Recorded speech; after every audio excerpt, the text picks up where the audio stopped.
Assalamualaikum warahmatullahi wabarakatuh. Selamat malam semuanya. Saya akan menjelaskan atau mempresentasikan bagaimana jenis-jenis sumber daya alam dan lingkungan, mengenal kekayaan alam dan pentingnya menjaga kelestariannya.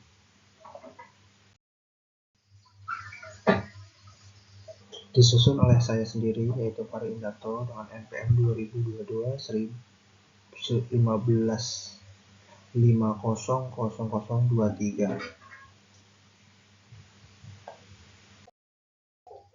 Sumber daya alam. Sumber daya alam adalah segala sesuatu yang berasal dari alam yang dapat dimanfaatkan oleh manusia. Dari Arsyad tahun 2010, sumber daya alam atau natural resource adalah segala unsur lingkungan, biotik maupun abiotik yang bermanfaat dan digunakan oleh manusia untuk memenuhi kebutuhan dan keinginannya. Baik kebutuhan primer yang bersifat lahiriah, pangan, sandang, papan, kebutuhan sekunder yang bersifat batiniah, estetika, maupun kebutuhan tersier dan seterusnya yang lebih bersifat hobi atau pengembangan bakat. Sumber daya alam merupakan semua komponen yang ada dalam sekitar yang dapat dimanfaatkan untuk berbagai kepentingan dan kebutuhan hidup manusia agar dapat bertahan hidup dan lebih sejahtera. Dari Murti tahun 2021. Berikutnya adalah jenis-jenis sumber daya alam. Yang pertama adalah berdasarkan sifat. Berdasarkan sifatnya, sumber daya alam dapat dibagi menjadi 3, yaitu sebagai berikut. Yang pertama adalah sumber daya alam yang dapat diperbaharui, renewable. Misalnya hewan, tumbuhan, mikroba, air, dan tanah. Disebut terbarukan karena dapat melakukan reproduksi dan memiliki daya regenerasi, pulih kembali. Yang kedua adalah sumber daya alam yang tidak dapat diperbaharui atau non-renewable. Misalnya minyak bumi, gas bumi, batu bara, dan bahan tambang lainnya. Yang ketiga adalah sumber daya alam yang tidak habis. Misalnya udara, matahari, energi pasang surut, energi laut, dan air dalam siklus hidrologi. Yang selanjutnya adalah berdasarkan potensi. Berdasarkan potensi, menurut potensi penggunaannya, sumber daya alam dibagi dalam beberapa macam, antara lain sebagai berikut. Yang pertama adalah sumber daya alam materi, merupakan sumber daya alam yang dimanfaatkan dalam bentuk fisiknya, misalnya batu, besi, emas, kayu, serat kapas, kaca, dan rosella. Yang kedua adalah sumber daya alam energi, merupakan sumber daya alam yang dimanfaatkan sebagai sumber energi, misalnya batu bara, minyak bumi, gas bumi, air terjun, sinar matahari, energi pasang surut air laut, dan kincir angin.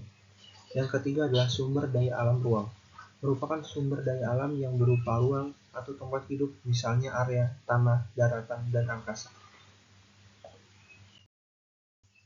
Selanjutnya berdasarkan jenis. Berdasarkan jenis, sumber daya alam dibagi menjadi 2 sebagai berikut. Yang pertama adalah sumber daya alam non-hayati atau abiotik, disebut juga sumber daya alam fisik, yaitu sumber daya alam yang berupa benda-benda mati, misalnya bahan tambang, tanah, air, dan kincir angin. Yang kedua adalah sumber daya alam hayati atau biotik, disebut juga sumber daya alam yang berupa makhluk hidup, misalnya hewan, tumbuhan, mikroba, dan manusia. Yang selanjutnya adalah lingkungan. Lingkungan adalah segala sesuatu yang berada di sekitar makhluk hidup dan mempengaruhi kehidupan. Menurut Sumarwoto tahun 2004, lingkungan merupakan tempat berlangsungnya kehidupan untuk semua makhluk hidup, baik manusia, tumbuhan, dan juga hewan. Semakin bertambahnya populasi makhluk hidup, terutama manusia, hal ini menyebabkan kondisi lingkungan setiap tahunnya mengalami penurunan kualitas, seperti terjadinya banjir, akibat ulah manusia yang membuang sampah tidak pada tempatnya. Kualitas peduli lingkungan di masyarakat sangatlah rendah dan dapat mengancam ekosistem makhluk hidup lain. Yang selanjutnya adalah hubungan dan dampak SDA atau sumber daya alam dengan lingkungan. Sumber daya alam dan lingkungan memiliki hubungan erat. Pemanfaatan sumber daya alam akan berdampak pada lingkungan. Pengelolaan sumber daya alam SDA mencakup berbagai aktivitas yang berkaitan dengan pemanfaatan dan pengaturan sumber daya yang berasal dari alam, seperti hutan, tambang, tanah, air, dan keanekaragaman hayati. SDA merupakan aset penting yang menopang kehidupan manusia dan juga pembangunan ekonomi. Namun, pengelolaan SDM memiliki dampak besar terhadap lingkungan yang dapat bersifat positif apabila dilakukan secara bijaksana dan berkelanjutan, namun kerap menimbulkan dampak negatif akibat eksploitasi berlebihan dan praktik yang tidak ramah lingkungan. Berikut adalah dampak positif dan negatif dari pengelolaan sumber daya alam terhadap lingkungan. Dampak positifnya adalah yang pertama, menjaga keseimbangan ekosistem. Yang kedua, pengurangan polusi dan degradasi lingkungan. Yang ketiga, menjamin ketersediaan sumber daya untuk masa depan. Yang keempat, mendukung ketahanan pangan dan air. Yang selanjutnya adalah dampak negatif dari pengelolaan sumber daya alam terhadap lingkungan. Yang pertama adalah kerusakan ekosistem dan hilangnya keanekaragaman hayati. Yang kedua adalah pencemaran lingkungan. Yang ketiga adalah perubahan iklim dan emisi gas rumah kaca. Yang keempat, degradasi lahan dan desertifikasi. Upaya pelestarian lingkungan. Kegiatan yang dapat dilakukan untuk menumbuhkan kepedulian masyarakat terhadap lingkungan sekitar, yaitu dengan kegiatan penghijauan, pemanfaatan lahan kosong, serta pengelolaan sampah. Penghijauan adalah segala upaya untuk memulihkan, memelihara, dan meningkatkan kondisi lahan agar dapat berproduksi dan berfungsi secara optimal, baik pengatur tata air atau pelindung lingkungan.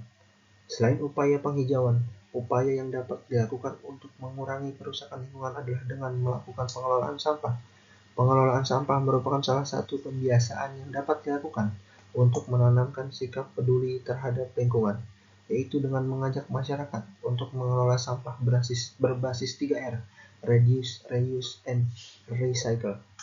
Hal ini dapat dilakukan untuk menjaga lingkungan adalah dengan memanfaatkan lahan kosong yang tersedia.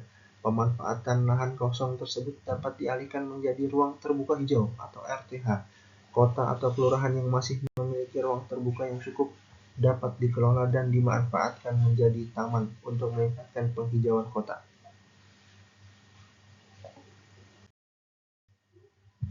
Terima kasih, sekian dari saya atas presentasi tentang jenis-jenis sumber daya alam dan lingkungan. Warisan terbaik untuk masa depan adalah lingkungan yang lestari.